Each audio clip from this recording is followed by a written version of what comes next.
So here's an idea of what it looks like at night. And again, the rear camera is actually pointing out through tinted factory glass, and it still looks pretty good. Swipe over. Hey everybody, welcome back to the Speedy's Garage YouTube channel. Today, I've got a little fun project on something that I've been thinking about for a while, actually, and I think I finally came across what I think is the perfect product to meet the need. You know, when you're out driving around, I'm sure you guys have seen it, a lot of crazy stuff happens on the roads these days, a lot more than I think in years past. And I have been thinking about a way to protect myself maybe, or at least provide some evidence should something a little crazy happen. The big thing that sort of keyed it off for me was a friend of mine sent me a thing where a guy had a dash cam and a car came shooting way across 4 lanes of traffic, which is bad enough. They get in front of him and slam on the brakes. He was able to stop without hitting them or anything. They came to a complete stop on the highway. Then the person puts their car in reverse and backs into him. So like intentionally hits him. And then the people get out of the car, act like they're hurt. And when the police show up, they claim the person behind them hit them, even though they're the ones that backed into him. Well, luckily he had a dash cam to capture all of that.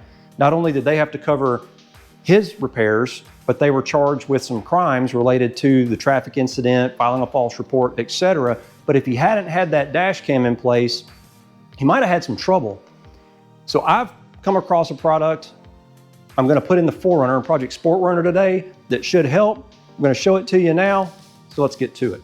So the product I found came from Wolfbox, and it is their G900 Pro Dash Cam. And what makes it unique is it's super easy to retrofit to just about any vehicle. So let's take a look at what we got in the box. The first thing I'm going to say is I was very impressed with the packaging. I'm particular about things, and so I'm a stickler for details. And when a company takes pride in their packaging, it usually means their products are pretty nice. This particular box actually has a magnetic clasp, which is kind of interesting. Very well packaged. Here's the main unit.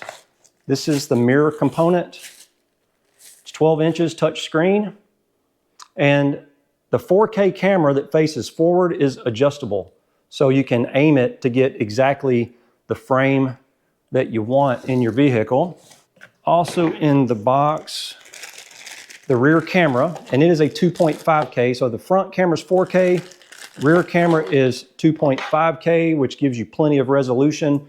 Very lightweight, comes on a little bracket. So there's a couple of different ways you can mount this, and I'll talk about that as we do the install. Comes with some silicone type rubbery bands that will attach it to the mirror. A power cable, there's a couple of different ways you can actually power this. One is using this power adapter, like your 12-volt power adapter in your car. I'm probably gonna go this route because it's quick and easy, and it also has a USB port on it so you can still charge your phone or other devices from it. And it has a GPS that goes with it that plugs into the mirror so that your video actually has GPS location in it. And they even send you a little trim tool to actually help with the install, as well as some, this is a nice touch, some little sticky wire retainers so that if you run the wire around underneath your dash and you need to retain it, you can use that.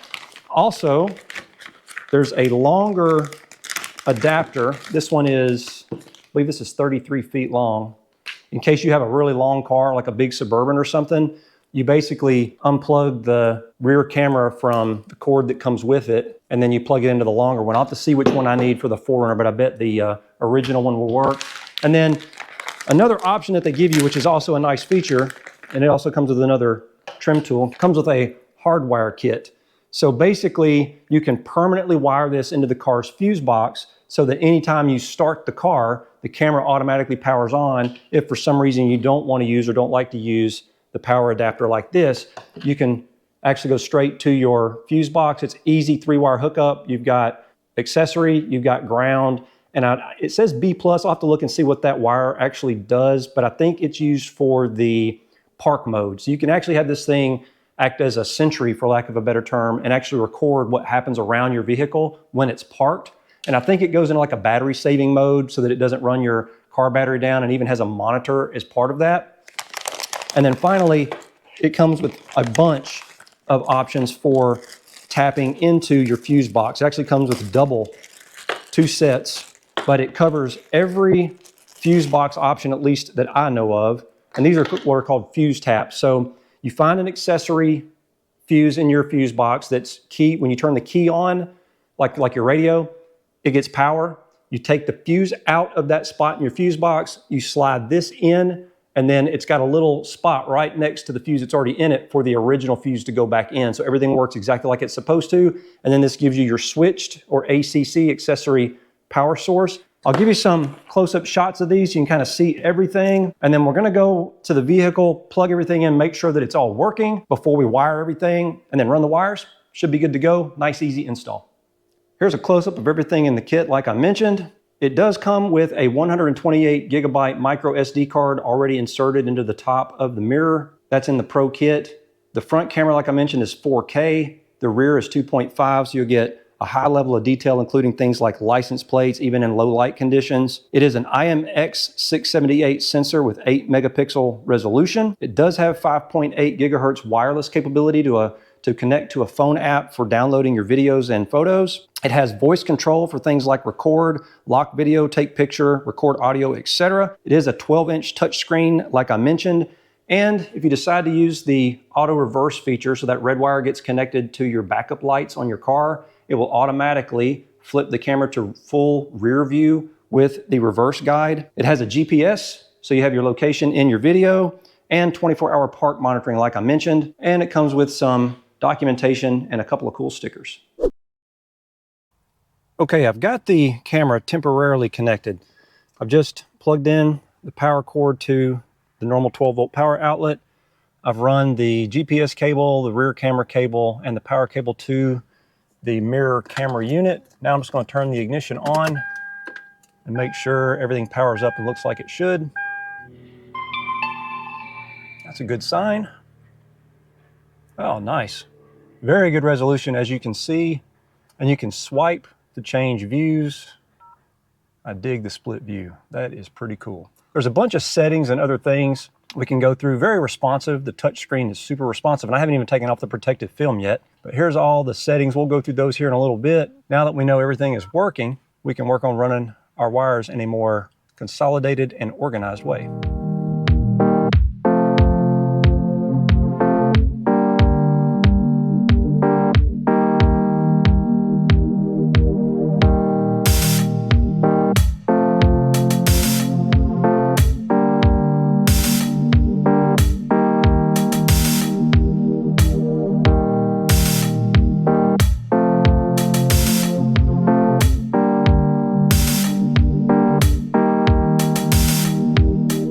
I did a quick test layout of the rear camera to make sure I didn't need the longer of the two cables. So here's the camera. I've got the wire looped around, so I got plenty of slack here. And I plan to run it down around the trim, up through the inside of the vehicle, across the floor, under the carpet, and up to the mirror. And the shorter one is going to work just fine. So keep that in mind. If you've got a 3rd gen 4Runner or a similar size vehicle, the shorter cable will work with enough slack left over. If you got a Suburban or some Ford Expedition or something, you might need the longer one.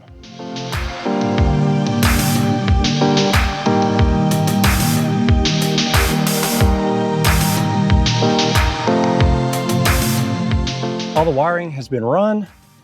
I just took the 3 wires coming out of the rearview mirror, followed the headliner and used a little trim tool to tuck it back in, came down the A pillar. And if you need to, you can pull back on this weather seal, super easy, pops right back in place. And that will give you access to some of the area behind the A pillar if you need it. And then I recommend following factory wiring. If your wire follows factory wiring, you know it's good to go. I've got the rear camera ready to mount, and it comes with 2 brackets. You can see the one that's on there now. Here's the other one, and depending on your implementation, just pick the one that works the best. I'm going to mount it right here inside the vehicle, kind of angled down and looking straight out the back. And I'm going to use the little 3M adhesive tape to go on the bracket to then mount it to this panel up here. It also comes with small screws. If you choose to screw mount it, you can do that. But I think this 3M pad is going to work just fine. Now I'm going to wipe the area down with some isopropyl alcohol, get that camera mounted.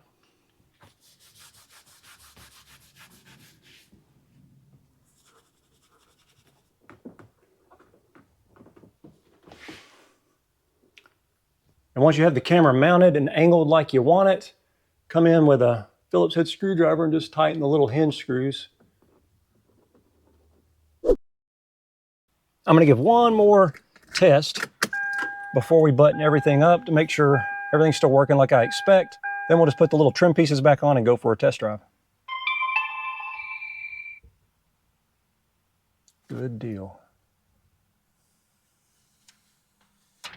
Well, I'm out on a little test drive, and as you can see, the video quality is phenomenal. I mean, both the front and rear cameras look really, really good. I really like that it gives you some extra information like your speed and direction over here. You've got, that's from the GPS module, and then you've got date and time over on the right, which I like, and it's telling you that it's recording. We can scroll and see just the rear, and then you can scroll up or down on the screen to kind of dial in what you want to look at. There's just the front, which, I mean, how cool is that? Knowing that you've got everything covered. And the biggest thing is it's not distracting. I mean, it literally feels just like it's a rear view mirror, only it's video. So here's an idea of what it looks like at night. And again, the rear camera is actually pointing out through tinted factory glass, and it still looks pretty good. Swipe over, pretty impressed with the quality even at night. After testing the video, I did decide to go ahead and use the secondary rear camera mount. If you notice, it actually moves it forward. What was happening is this is a pretty wide angle lens. I was picking up just the edges of the rear of the vehicle. And now with it moved out just that ½ inch, it's a perfect view out the back of the car. So that's where you might need to use that second bracket. So this thing is very feature rich. So I'm just gonna go through a few of the primary features. A quick tap of the screen gives you this quick menu for things like brightness. You can flip views, take a picture if you want, lock video, and that's if something happens and you want to lock that piece of video. You can go to playback and actually play back some of the footage that has been recorded, and you can see it's by date. So you can see all the ones that have already been recorded on this one. We'll click one just to show you how it works. So that's the front camera. There's, you have to go back, click on that, and get the rear camera as an example, which is pretty nice to be able to review the footage. Go back to our main screen here. This is one you want to be careful of. This records audio that is going on right now. Like the camera is recording the internal audio of like me speaking. So I always turn that off. I don't really need to record the audio, but that's a feature. It's available if you need it. And then here's all of your settings. The exposure is one you may want to take a look at. If the image is too dark or too bright, you can adjust the brightness of the image, kind of see all the stuff it has. One cool thing it does do is it has voice control, and I'll show you that here in a minute. You can change your units, you can do date and timestamp, GPS displays, all of that stuff. So there's everything that is in here. Okay, let's look at voice control for a minute, because this is a pretty cool feature. You notice I've got it turned on. Here are the list of commands it will actually understand. So I'll give you a second to take a look at those, and I'll show you an example, which is pretty cool, actually. So if we go back, to do things like take a picture. There you go, it just took a picture. Now I can say turn off screen, turn on screen. So you can control some of the main features of the camera or mirror, however you want to look at it, with voice control. Super cool. So that's a review and overview of the Wolfbox G900 Pro. I'm super impressed. It's a very high quality unit. It even feels high quality when you hold it in your hands, if you know what I mean. Like the plastic feels like it's high quality, and the materials, the wiring's all nice. Super easy to install, 3-wire hookup. It took me about 45 minutes to get it all hooked up and installed, and I'm picky about wiring, so it might take you even less time to get it hooked up. There were just a couple of little features I would like to see them add to this unit. One would be an outside temp sensor. So another wire would run down and go out to somewhere underneath the hood or in a fender or something, and it could tell you what the temperature was outside. In an older vehicle like this, that would be kind of nice, especially on those colder days when you want to keep an eye on if the streets are going to get slick or something like that. Second thing is auto dimming. If they could put a sensor in it where it starts from your brightness setting, like I showed you, where you could set the brightness, but then as the sun starts to go down or you enter a dark space, it would start to auto dim the display automatically. It doesn't do that today, so you kind of have to pick a good middle setting that works for both daytime and nighttime, so auto dim would be sort of sweet. And finally, I would personally like to see an accessory where it could literally replace the rear view mirror totally, where you're not connecting it to the existing mirror. You just take the old mirror out and replace it with this, because it's way better than just a rear view mirror. You don't even need a rear view mirror anymore. So that was a fun, easy project on our old 3rd gen 4Runner here that sort of brought it more up to date. I will leave a link in the description to the Wolfbox G900 Pro, so be sure to go check that out. And I hope you enjoyed the video. Please give it a thumbs up if you did. Be sure to check us out on Instagram. It's at Speedies_garage, as well as the website, www.speediesgarage.net. And hopefully, I will see you out there.